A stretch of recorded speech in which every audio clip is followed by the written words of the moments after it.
black poor girl gave her last $35 to a hungry homeless man, unaware he's a billionaire CEO. On a bitterly cold Thursday night, colder than Los Angeles had any right to be, a thin man stood outside a flickering sign diner in Westlake, hood pulled low, shoulders trembling for more than just the cold. His clothes were torn, his shoes uneven, his face hidden under dirt and shadows. He looked like another stranger swallowed by the streets, another ghost the city had forgotten. But not to her. Jasmine Carter, 23, black, broke in more ways the world never noticed, pushed out the back door of the diner with her apron still on. 12 hours of non-stop orders had soaked her shirt in grease and exhaustion. Her curls frizzed beneath a cheap hair tie. Her shoes leaned like they wanted early retirement. In her hands, those hands held exactly $35 in crumpled tips. Her entire week's survival, her bus fare, her grocery budget, her little brother Jaden's emergency money fund, her, if the power gets cut again, the safety stash.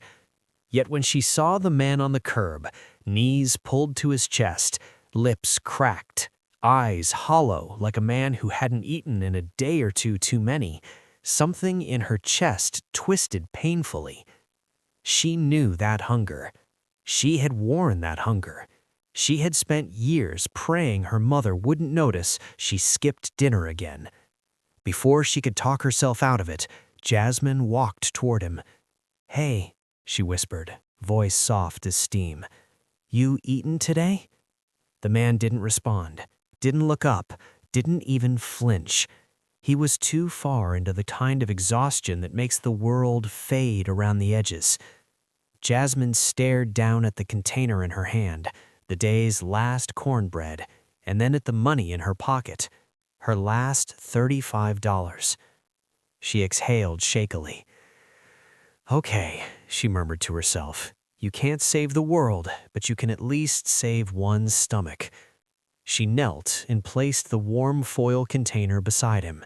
Still nothing. Not a word, not even a blink. So she did something even she didn't understand until later. She slipped the $35 under the foil. "For tomorrow," she whispered. "Don't disappear out here." Then she got up and walked away before she could regret it. She didn't know the truth. She didn't know that the man she fed was not a homeless stranger, not forgotten, not broken, not even close. He was Alexander Reed, the notoriously reclusive billionaire CEO of Reed Tech Industries, a name spoken in business circles with awe, fear, or both. A man who had vanished from the public eye for months, a man worth billions who chose to look like someone worth nothing. A man testing humanity one last time. 2 blocks away, hidden in the shadows of an alley, Alexander pulled off the torn jacket, revealing an expensive black Henley beneath the grime. His posture straightened, his jaw tightened, and the emptiness in his eyes cracked when he looked at the foil container. "She gave you that?" his head of security, Marcus Hale, asked quietly from behind a parked SUV. Alexander nodded slowly. "She gave me everything she had." Marcus swore under his breath. "Damn, people don't do that anymore." "No," Alexander murmured, thumb brushing the edge of the folded bills. "No, they really don't." "And the cash?" "Her last $35, he said softly. She didn't even hesitate. Marcus blinked. "Boss, are you sure you want to continue this experiment? You look like hell. You haven't slept in a real bed in days." "I needed to see something," Alexander interrupted. "Needed to know if decency still exists when money isn't involved." "And now?" Marcus asked. Alexander stared at the foil container like it was something holy.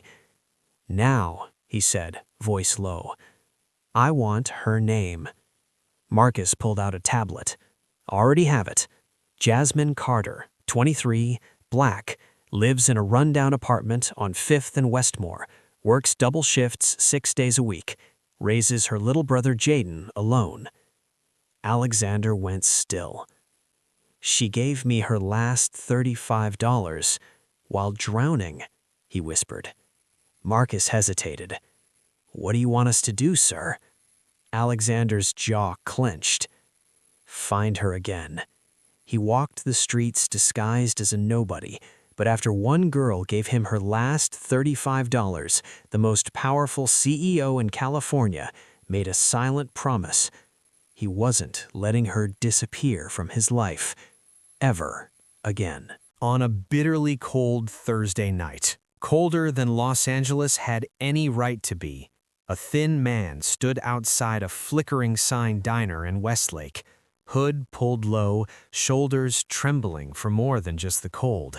His clothes were torn, his shoes uneven, his face hidden under dirt and shadows. He looked like another stranger swallowed by the streets, another ghost the city had forgotten. But not to her.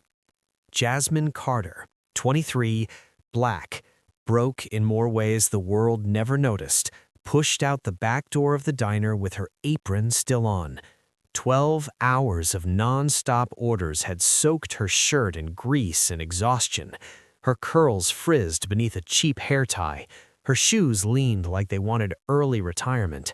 In her hands, those hands held exactly $35 in crumpled tips. Her entire week's survival, her bus fare, her grocery budget, her little brother Jaden's emergency money fund, her, if the power gets cut again, the safety stash. Yet when she saw the man on the curb, knees pulled to his chest, lips cracked, eyes hollow like a man who hadn't eaten in a day or two too many, something in her chest twisted painfully. She knew that hunger. She had worn that hunger. She had spent years praying her mother wouldn't notice she skipped dinner again. Before she could talk herself out of it, Jasmine walked toward him. Hey, she whispered, voice soft as steam. You eaten today? The man didn't respond, didn't look up, didn't even flinch. He was too far into the kind of exhaustion that makes the world fade around the edges. Jasmine stared down at the container in her hand, the day's last cornbread, and then at the money in her pocket, her last $35. She exhaled shakily. Okay, she murmured to herself. You can't save the world, but you can at least save one's stomach. She knelt and placed the warm foil container beside him. Still nothing. Not a word, not even a blink. So she did something even she didn't understand until later. She slipped the $35 under the foil. For tomorrow, she whispered. Don't disappear out here. Then she got up and walked away before she could regret it. She didn't know the truth. She didn't know that the man she fed was not a homeless stranger, not forgotten, not broken, not even close. He was Alexander Reed, the notoriously reclusive billionaire CEO of Reed Tech Industries, a name spoken in business circles with awe, fear, or both. A man who had vanished from the public eye for months, a man worth billions who chose to look like someone worth nothing. A man testing humanity one last time. 2 blocks away, hidden in the shadows of an alley, Alexander pulled off the torn jacket, revealing an expensive black Henley beneath the grime. His posture straightened, his jaw tightened, and the emptiness in his eyes cracked when he looked at the foil container. She gave you that? His head of security, Marcus Hale, asked quietly from behind a parked SUV. Alexander nodded slowly. She gave me everything she had. Marcus swore under his breath. Damn, people don't do that anymore. No, Alexander murmured, thumb brushing the edge of the folded bills. No, they really don't. And the cash? Her last $35, he said softly. She didn't even hesitate. Marcus blinked. Boss, are you sure you want to continue this experiment? You look like hell. You haven't slept in a real bed in days." "I needed to see something," Alexander interrupted. "Needed to know if decency still exists when money isn't involved." "And now?" Marcus asked. Alexander stared at the foil container like it was something holy. "Now," he said, voice low, "I want her name." Marcus pulled out a tablet. "Already have it. Jasmine Carter, 23, black, lives in a rundown apartment on 5th and Westmore, works double shifts 6 days a week, raises her little brother Jaden alone." Alexander went still. "She gave me her last $35 while drowning," he whispered. Marcus hesitated. "What do you want us to do, sir?" Alexander's jaw clenched. "Find her again." He walked the streets disguised as a nobody, but after one girl gave him her last $35, the most powerful CEO in California made a silent promise. He wasn't letting her disappear from his life ever again. Jasmine didn't expect to see the man again. People you help on the street rarely come back, not out of rudeness, but because life pulls people in unpredictable directions. And honestly, she didn't do it for thanks. She did it because her heart wouldn't let her walk away. But the next afternoon, during her 15-minute break, she stepped outside the diner and froze. He was there, sitting on the same curb, except not the same. The man she fed last night looked like he had been fighting the world and losing. The man in front of her today sat with a quiet composure that didn't belong to someone hungry or hopeless. His posture was straighter, his hoodie was new, clean, structured, fitting too well to be thrifted. His hands, steady now. He didn't look like a man dying in the cold. He looked like someone who could command a room with a single glance. Jasmine hesitated. You came back." He lifted his head slowly. For the first time, she saw his eyes, sharp, intelligent, piercing enough to make her breath catch. They weren't the eyes of a man beaten down by the streets. They were the eyes of a man who owned something. Or maybe everything. "I needed to return something," he said quietly. She blinked in confusion. "Return what?" Wordlessly, he held out the foil container she'd given him, washed and neatly folded, and inside it, smooth and untouched, lay her $35 and a crisp $200 bill tucked beneath it. Her breath hitched. What? This isn't... I didn't give you that." "No," he said calmly, "but you deserved more." She shook her head, overwhelmed. "I didn't help you for money." "You knew," his voice softened. "That's why it matters." He stood, and she realized something crucial immediately. He didn't move like a homeless man. He moved like authority.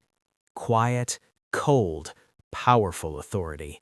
The kind that didn't need shouting or threats. The kind that lived inside a man who'd built an empire. Her heart thumped. Who are you?" He didn't reply first. He simply watched her, studying her the way a man studies a rare truth he never expected to find. "I never said who I was," he answered. "That's not an answer." Jasmine folded her arms, trying to control the unease creeping up her spine. "You don't sit like someone living on the street. You don't talk like someone living on the street. You don't feel like someone who sleeps under bridges." He paused, then stepped closer. Close enough that she saw faint lines of stress around his eyes. Close enough to feel the pull of a man who wasn't supposed to be near women like her. "I am someone who needed a reminder," he murmured. "A reminder that good people still exist." Jasmine swallowed hard. His voice was too smooth, too steady, too trained. And just as she opened her mouth to question him again, 3 men in tailored black suits rounded the corner and approached with sharp steps. Their energy was unmistakable, structured, discreet, dangerous. One of them inclined his head. "Sir," he said respectfully, "the car is ready." "Sir." Her pulse jolted. She looked at the man in front of her, really looked, clean under the dirt he wore yesterday, jawline too precise, knuckles too smooth, posture too perfect, presence too dominating. He wasn't a nobody. He wasn't struggling. He wasn't homeless at all.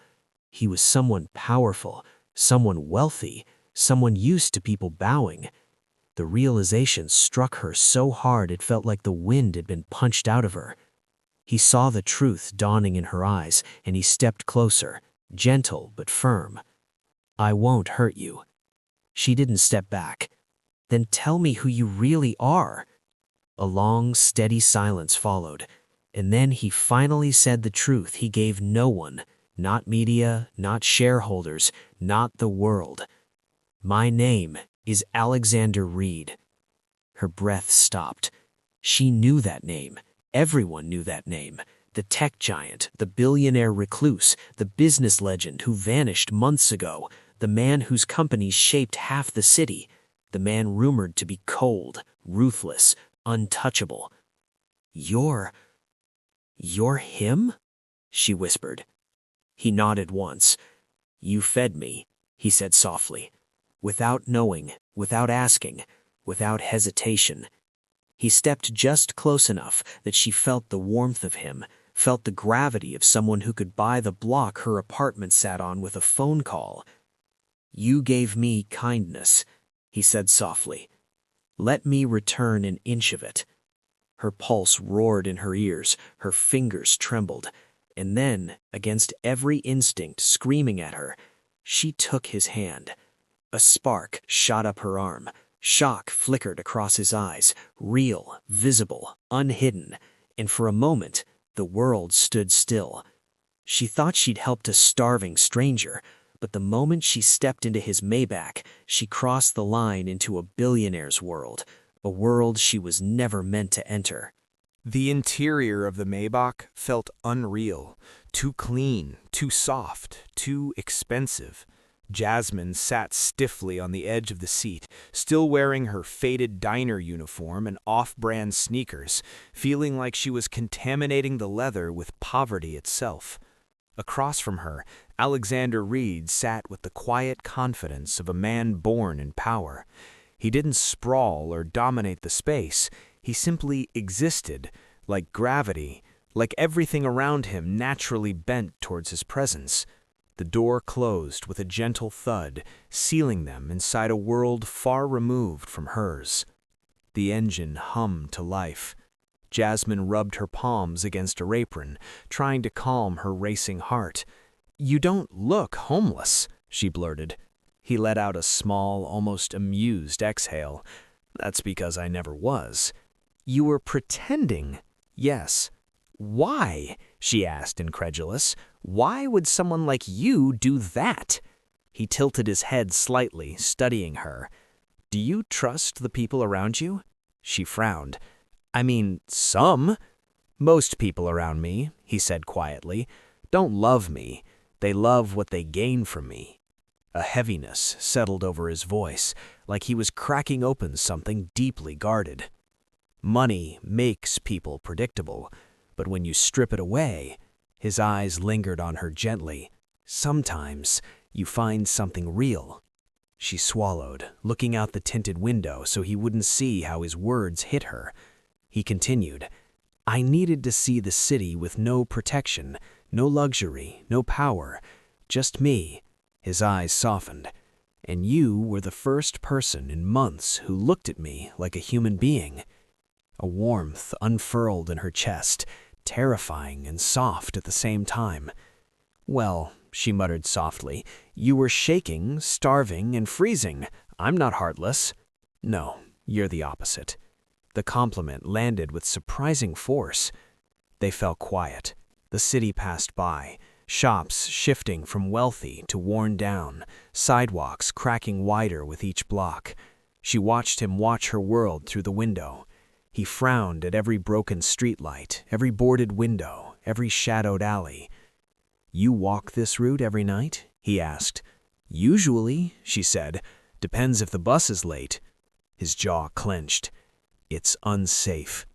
She snorted softly. Welcome to being poor. He didn't smile. You shouldn't have to survive danger to go home, he murmured. That's sweet, but it's reality. It doesn't have to be yours. She stiffened. What does that mean? Nothing, he said too carefully, looking away. But something dark flickered behind his eyes. Something protective. Something dangerous. The car slowed as they neared her block. The buildings grew older, leaning tiredly against one another. Graffiti covered the walls. Trash cans sat dented on the sidewalk. Streetlights flickered with the energy of dying fireflies. Jasmine braced for judgment. Instead, Alexander studied the environment like he was memorizing every threat. You live here? He asked quietly. It's what I can afford, she said, chin lifting defensively. His gaze drifted to the peeling paint, the broken front fence, the light that didn't turn on when a neighbor tapped it. You deserve better. She forced a laugh. Yeah, and how would I get that? He didn't answer. The silence spoke louder than words. The car pulled up to her building, an old brick structure with a crooked door and a hallway window patched with cardboard. Jasmine reached for the handle. Thank you for the ride, she said awkwardly. You shouldn't walk alone. I've been doing it for years. You shouldn't have had to. She paused, stunned at how simply he said it, like it wasn't pity, like it was fact. He stepped out of the car before she could object. Wait, Alexander, you don't have to. I don't leave debts half repaid. It wasn't a debt. He ignored that and fell into step beside her. His presence in the hallway was almost ridiculous, the wealthy aura of him clashing against flickering lights and stained floors. At her apartment door, she jiggled the stubborn lock. It stuck, as always, forcing her to shoulder the door hard until it popped open with a crack. Alexander stared at the broken frame. This isn't safe. It's fine, she said automatically. No, it isn't. She opened her mouth to retort, but his expression stopped her. This wasn't arrogance. This wasn't pity. This was concern. Real concern. Something she wasn't used to receiving. Good night, Jasmine, he said, stepping back. Good night, Alexander. But he didn't leave. Not immediately. He looked at her one more time, gaze lingering like he could memorize every detail of her face. Then he held her eyes with a softness she didn't expect from a billionaire who walked the world like a fortress. You gave me hope, he whispered. Then he walked away, and for the first time in her life, Jasmine found herself leaning against the inside of her door, heart pounding for a man that didn't belong in her world, but who suddenly felt dangerously close to entering it. 2 days later, Jasmine returned home to find her broken lock mysteriously repaired, and she was about to learn just how far a billionaire would go for the girl who gave her last $35. 2 days passed. 2 long, strange days where Jasmine tried to pretend her world hadn't tilted off its axis. She cleaned tables, poured coffee, rolled silverware, and repeated the same tired greeting to customers who never tipped enough. But every time she stepped outside, she half expected to see him again. The billionaire who spent a night disguised in rags. The man who looked at her like kindness was something holy. The stranger she fed with her last $35. She told herself to forget him. Men like him didn't belong in lives like hers.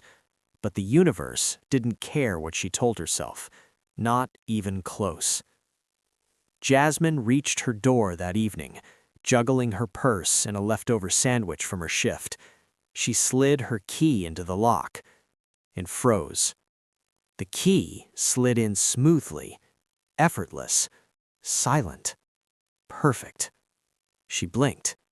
No sticking, no jamming, no shoulder shove. The lock wasn't her lock. Her heartbeat kicked into overdrive. What? She opened the door slowly, cautiously. Nothing looked disturbed. The apartment was tiny. 2 rooms, a kitchenette, peeling paint, thrifted furniture, but her eyes scanned every detail. Jaden's sneakers still lay in the hall. The couch still sagged where she always sat. Her mom's old photo frames remained crooked on the wall. Everything was the same, except the lock. A small note was taped inside the door. Her stomach dropped. She pulled it off with shaking fingers. Locks shouldn't fight you. ... A.R. Her breath caught. Alexander. He fixed her lock. He came here. She pressed her back to the wall, breath shallow. No man had ever done something like this for her. Not a boyfriend, not a neighbor, not even her father. Her heart fluttered, not with fear, but with something she refused to name. Just then, Jaden came out of the bedroom, rubbing his eyes.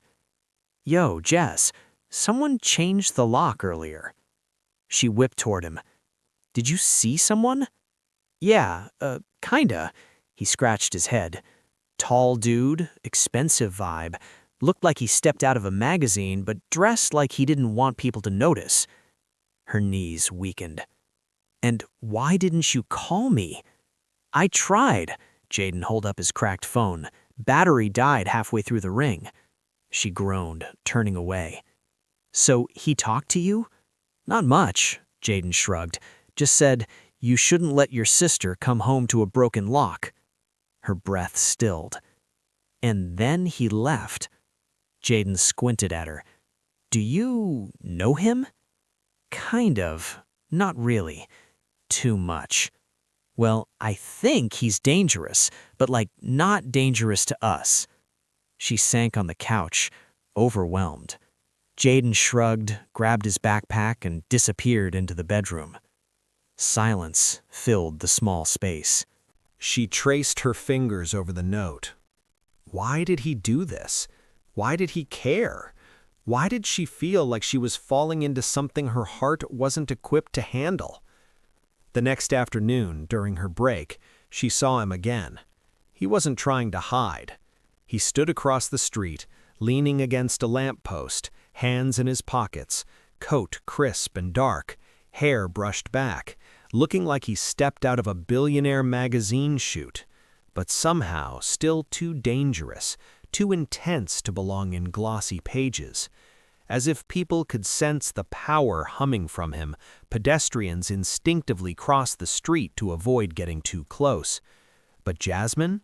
She marched straight toward him, chest burning with emotions she couldn't separate. "You fixed my lock," she accused and breathless. He tilted his head. "You noticed. You broke into my home. I used a key the landlord gave me. Why would he? He assumed I was someone who should have one." She stared. "Alexander, why would you do that?" His gaze held hers with quiet conviction. "Because you deserve safety."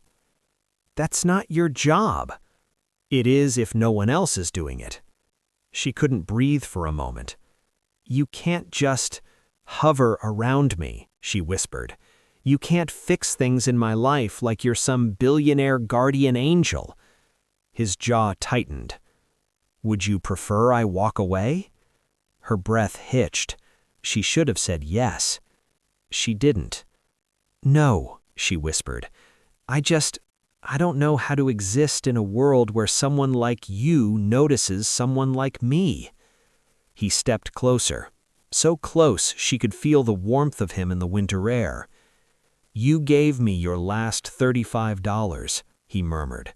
"The world doesn't get to pretend you're no one." Her lips parted.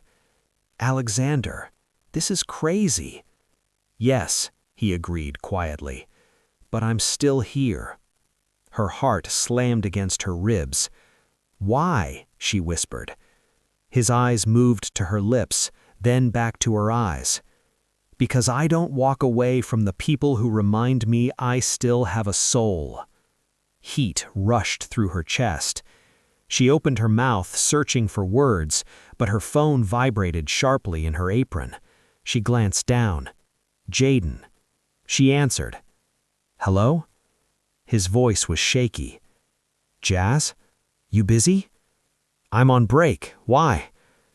"If some guys ask about me around your job, you ain't seen me." Her pulse dropped. "Jaden, what did you do?" "I gotta go." The line clicked dead. Terror clawed up her throat. Alexander immediately noticed. "What happened?" he asked, voice turning sharp, protective. "Someone's looking for my brother," she whispered. "And when people like that start asking questions," her stomach twisted, "they don't knock nicely." Alexander's expression changed instantly. Gone was the softness, gone was the quiet warmth. In its place, cold, lethal focus. "Go inside the diner," he said. "Stay where there are witnesses."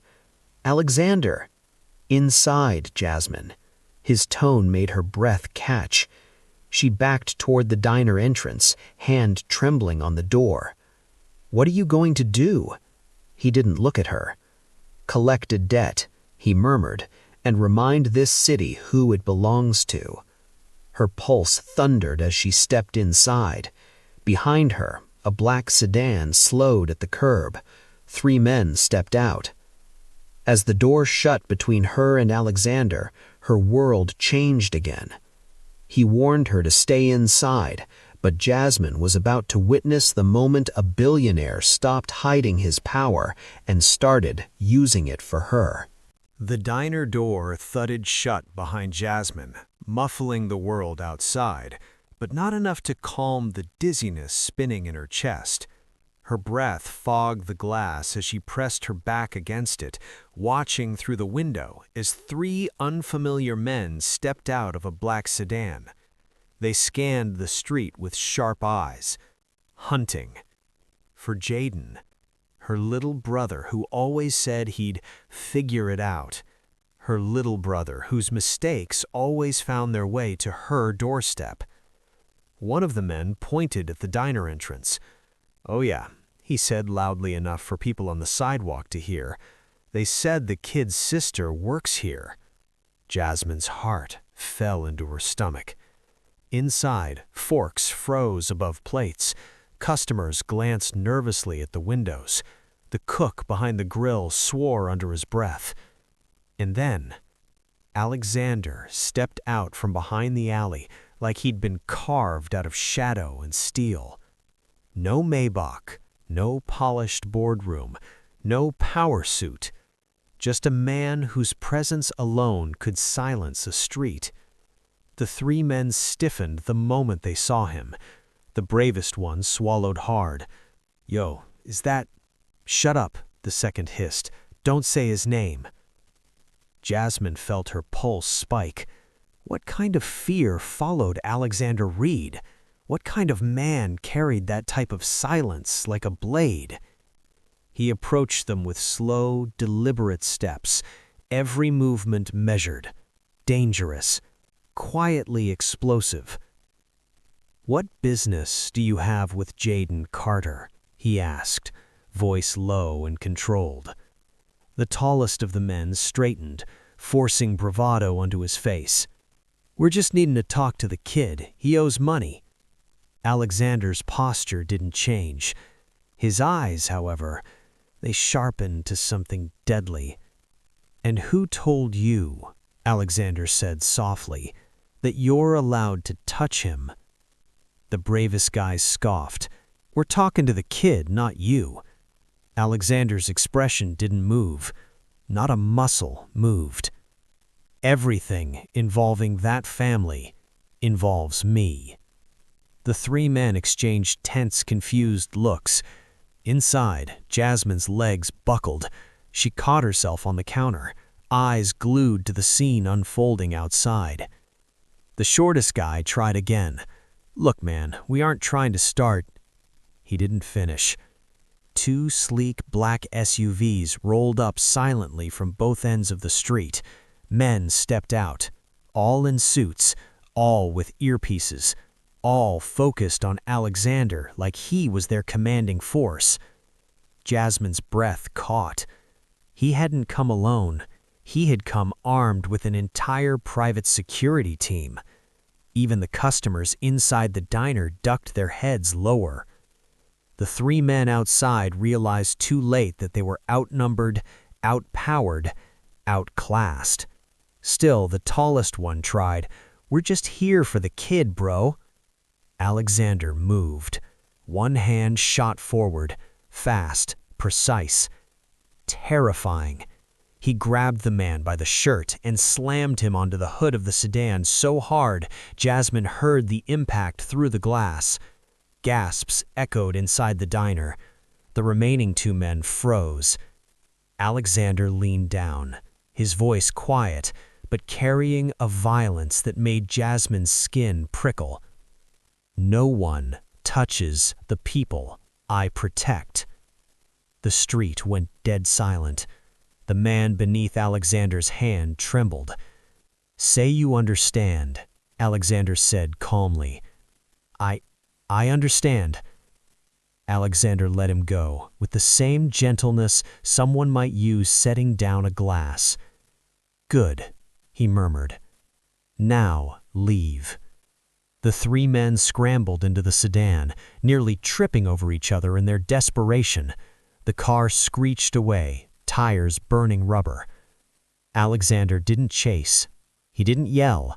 He merely straightened his coat and sighed like the whole incident was an annoying business call he had to take. Then he turned, and his gaze found Jasmine through the diner window. Her heart seized. The moment their eyes met, she felt it. The truth. He didn't just step in front of trouble, he destroyed it. For her, she needed air. She needed space. She needed... The door swung open before she knew she had moved. She stepped outside. The cold slapped her cheeks, but it didn't ground her. Nothing could. Not while he stood there, a billionaire with enough power to make men flee for their lives, staring at her like she was the only thing that mattered. "That wasn't normal," she whispered. "No," he agreed. "That could have started a war." "It didn't. You could have been hurt." He shook his head. "I don't get hurt." "You nearly broke someone." "He deserved it." "You don't get to decide that," she snapped. He took a slow breath, letting her words hit him. "I know," he said quietly. "No, you don't." She stepped closer, anger trembling under her skin. "You can't show up in my life and handle things like you own the whole world." He swallowed, jaw tight. "I don't want to own you," he said softly. "Then stop acting like you do." He closed his eyes for 1 second, like that sentence physically hit him. When he opened them again, something cracked. Not in anger, in vulnerability. "Jasmine," he said, voice low, "I don't know how to do this. I don't know how to be gentle. I don't know how to stay away when everything in me is telling me to keep you safe." Her breath hitched. "Alexander?" He stepped closer. His voice dropped into something shockingly fragile. "I'm trying," he whispered. "But you make me afraid in ways I don't understand." She went still. "Afraid? The billionaire?" Before she could ask what he meant, he murmured, "Come with me somewhere. Somewhere quiet." "Why?" she asked, barely breathing. His eyes softened painfully. "Because if you walk away right now, I don't know if I'll survive the piece of myself you'll take with you." Her heart stumbled, her knees weakened. She nodded once, just once, and Alexander Reed, the billionaire the world feared, exhaled in pure relief. He wasn't taking her to a mansion or a penthouse. He was taking her to the one place he hid from the world, the place no one knew existed. Alexander didn't take her to a mansion. He didn't drive her to some gated estate or a glossy tower with his name written across the skyline. He took her somewhere the world didn't know existed, a quiet rooftop above an abandoned print shop on Western Avenue. The stairs creaked beneath their steps as they climbed. The walls were covered in peeling paint and half-faded graffiti. It didn't look like a place a billionaire would even glance at, much less return to. But Alexander walked it like he memorized every crack.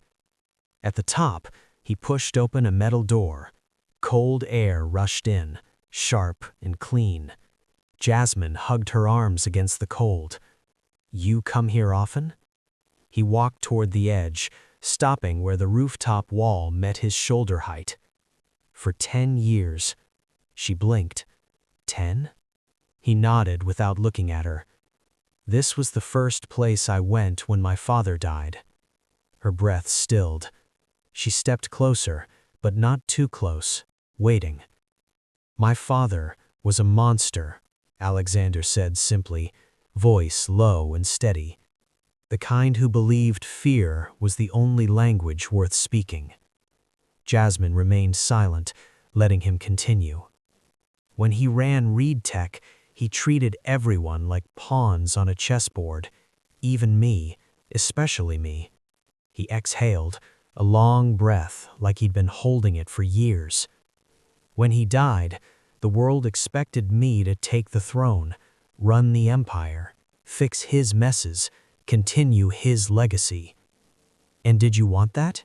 she asked softly. "No." His jaw tightened.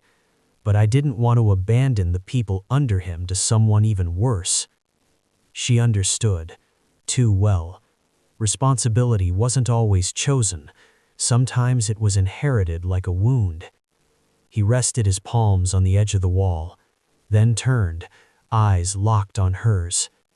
"Until you." Her breath caught. "You looked at me like I wasn't Reed Tech, like I wasn't money or power or rumors." He stepped toward her slowly. "You looked at me like I was human." She shook hard. "Because you are." He shook his head once. "I didn't feel like one." The wind slipped between them, carrying pieces of confessions he'd never spoken. "This place," he continued, "is where I come to remember the man I might have been if money hadn't poisoned everything around me." "And why bring me?" she whispered. His eyes softened, dangerously soft. "Because last night, after I left your building, I couldn't sleep." He took another step toward her. "I couldn't stop thinking about how easy it would be to disappear here." The meaning hit her like ice. Disappear, as in vanish, as in end everything. "Alexander," she whispered, voice trembling. He didn't step back. He let her see all of it, the exhaustion, the years of pressure carved into him, the loneliness that billions of dollars had never soothed. "I was tired," he said, "tired of being powerful, tired of expectations, tired of being surrounded by people who only want what I can give them." His gaze drifted to her face, gentle and unguarded. "And then you gave me food." His voice cracked. "In your last $35. She stepped closer this time. "And I realized," he whispered, "I wasn't ready to disappear anymore." Her heart broke in the softest way. "Alexander," she breathed, placing a trembling hand on his chest.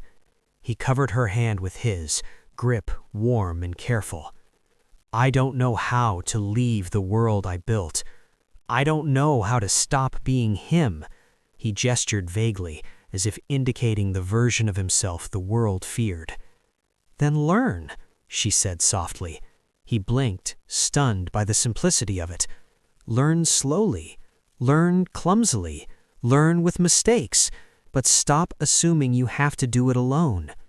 His throat bobbed, emotion tightening his features. I don't want to drag you into my world. You're not dragging me anywhere, she whispered. You're trying to step out of it. And what if I don't know how? Then let me help you. For a moment, the rooftop fell silent again. Only the wind moved, brushing their clothes and hair. Then, slowly, he cupped her face in both hands. Jasmine, he whispered, voice raw, I don't know how to love gently. Then let me teach you that too. Something in him broke open, something deep, something long buried. He leaned in and kissed her, not with the dominance of a billionaire used to getting what he wanted, not with a hunger to claim, but with a man terrified to break something precious, a man starving for warmth, a man kissing hope for the first time. Jasmine melted into him. His lips trembled against hers. His breath shook. His hands slid to her waist like she was something sacred. She kissed him back, heart unraveling inside her. When he finally broke the kiss, his forehead rested against hers, breaths mingling, chests rising and falling. For 10 seconds, the city disappeared. There was only them, a girl who gave away her last $35, and a billionaire who'd forgotten he had a heart until she reminded him. By the next morning, Jasmine would wake to a truth she never expected. Alexander Reed wasn't just falling for her. He was ready to give up his entire empire. Jasmine woke before sunrise, her cheek pressed against Alexander's shoulder, wrapped in a thick blanket he must have placed around her sometime during the night. They were still on the rooftop, the sky just beginning to lighten, streaks of pink and gold stretching across the horizon. She blinked sleep from her eyes and sat up slowly. Alexander was awake. He hadn't slept at all. He sat with his back against the rooftop wall, coat draped over her, eyes fixed on the horizon like he was standing at the edge of a life he wasn't sure he deserved. "You stayed up the whole night?" she whispered. "I didn't want you to wake up alone." The simple honesty of it struck her harder than anything else he'd said. She tucked the blanket tighter around herself. "Alexander, last night was intense. You scared me." He looked over, regret flickering across his face. "Because of what happened with those men?" "No," she said gently, "because you looked like you wouldn't have stopped if I hadn't come outside." He didn't deny it. "I've spent years enforcing control, power, consequences. I thought that was strength." "And now?" she asked. "Now it feels like the thing that's killing me." She shifted closer, heart tight. "Then let it go." He shook his head, a pained smile touching his lips. "It's not that simple." "Why not?" "Because an empire doesn't walk away quietly," he murmured. "People want my name, my company, my power. I've been holding everything together with both hands since the day my father died. Letting go feels like dropping the last pieces of him I'm still fighting." She touched his hand gently. "Your father hurt you. Why keep any part of him?" He inhaled deeply, then exhaled like the question had cracked him open. "I don't know. Maybe because handing the company to someone else feels like abandoning the people who depended on me?" "People will survive without your crown," she said softly. "But will you survive if you keep wearing it?" His eyes closed slowly. Jasmine held his hand until he opened them again. "What do you want, Alexander? Not what the world expects, not what your company expects. You." The question lingered in the air like a spark hovering over gasoline. He looked at her, really looked at her like no one had ever asked him that before. Then, in a voice barely above a breath, "I want out." Her heart jolted. "I want out," he repeated stronger. I want something that doesn't feel like drowning every day. I want a life that doesn't eat me alive. He looked down at her hands, small and warm in his. I want you. Her breath caught. You don't know me well enough for that, she whispered. I know you gave your last $35 to a stranger. I know you work until your bones ache. I know you raised your brother alone. I know you live in a world that keeps trying to break you, and you still show up. His thumb brushed her knuckles. I know your heart is better than anything I've ever seen. Her eyes stung. Alexander, I don't want power, he said. I don't want wealth if it costs me the only thing that's made me feel human in years. You can't just leave your company overnight, she murmured. No, he agreed, but I can leave it today. She leaned back, stunned. You're really walking away from billions, she whispered. I'm walking towards something better. She stepped closer, voice trembling. What's better than billions? His hand cupped her cheek gently. You. Her heart cracked, open, raw, vulnerable. She didn't know what their future looked like, but she knew he wasn't lying. By the end of the day, the world would learn that Alexander Reed, the untouchable billionaire, had vanished from his empire, and Jasmine was about to discover what life with him would really mean. Alexander Reed didn't slip out of his empire. He walked out of it, with nothing but a duffel bag, a worn black hoodie, and Jasmine's hand in his. No security entourage, no limousine, no last speech to the press. He simply handed over the company files, signed the resignation papers, and walked away from a tech kingdom worth billions.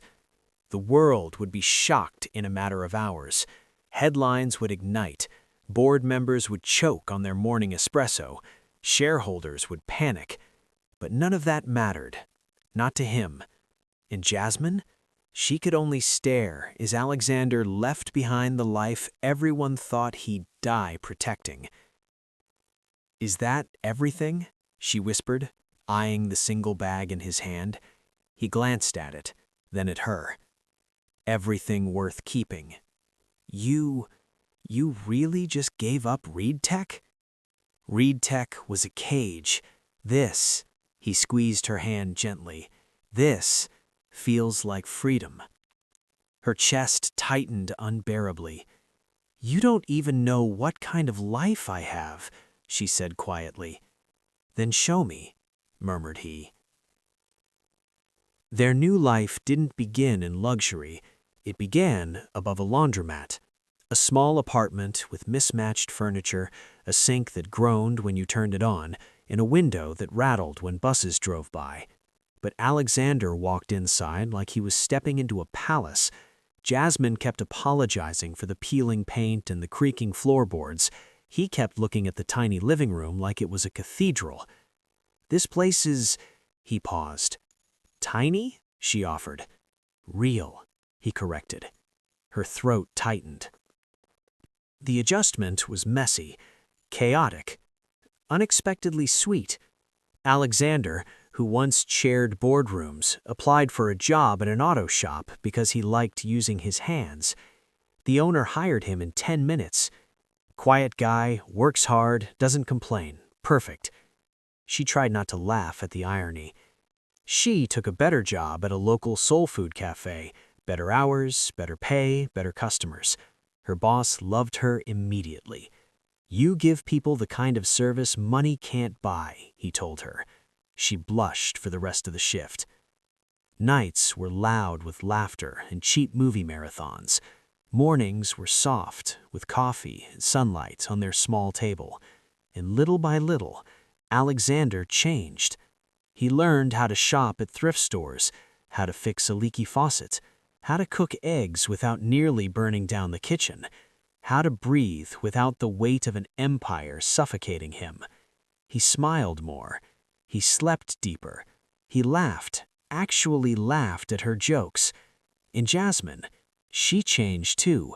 She stopped apologizing for existing, stopped shrinking herself to fit into people's expectations, stopped believing kindness made her weak, because every time Alexander looked at her, she realized she was the strongest person he knew.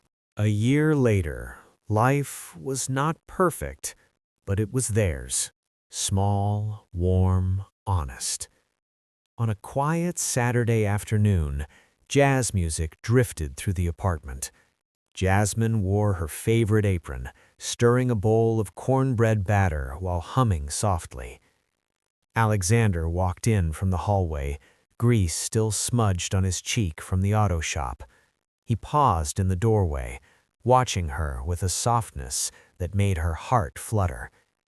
"What are you hiding?" she teased, noticing he kept one hand behind his back. He stepped closer. Then he revealed it. Her breath hitched. A $35 bill. The same type she had handed him on that cold night outside the diner. Her eyes filled instantly. "Alexander!"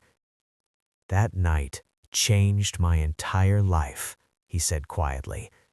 "You gave me your last $35 like it was nothing, and you didn't know you were saving someone who had everything." Her lips trembled. "You don't have to give it back. It's not a repayment." He took her hand. "It's a reminder." He placed the bill into her palm. "I want you to remember," he whispered, "that one act of kindness can rewrite someone's whole future." Before she could speak, he took her other hand and slid a ring onto her finger. A simple gold band. Nothing flashy, nothing extravagant. Just real, just them. Jasmine gasped, her free hand flying to her mouth. Alexander's voice shook as he sank to one knee. "Jasmine Carter, you gave hope to a man who thought he had none left. You fed me when the world would have walked past me. You saw me when I couldn't see myself." He looked up at her, eyes full, heart unguarded. "I want to spend the rest of my life repaying the kindness you gave a stranger on the curb. Will you marry me?" Tears streamed down her cheeks. "Yes," she whispered, then louder, "Yes!" He stood, pulling her into his arms, mouth finding hers in a kiss that tasted like every promise they'd ever made. "I love you," he murmured against her lips. "I love you too," she whispered back. Outside, life carried on. Cars passing, people shouting, music thumping from the laundromat downstairs. But inside their tiny apartment, a love story completed its impossible circle. A poor girl who gave her last $35, a billionaire who walked away from everything. Two lives rewritten by a single act of kindness. Sometimes love doesn't start with fate. Sometimes it starts with hunger, humanity, and the courage to see a stranger as a person. Their story started with $35, but the world would one day learn what that moment truly created. A legend of a girl who saved a billionaire's life without ever knowing he owned the city.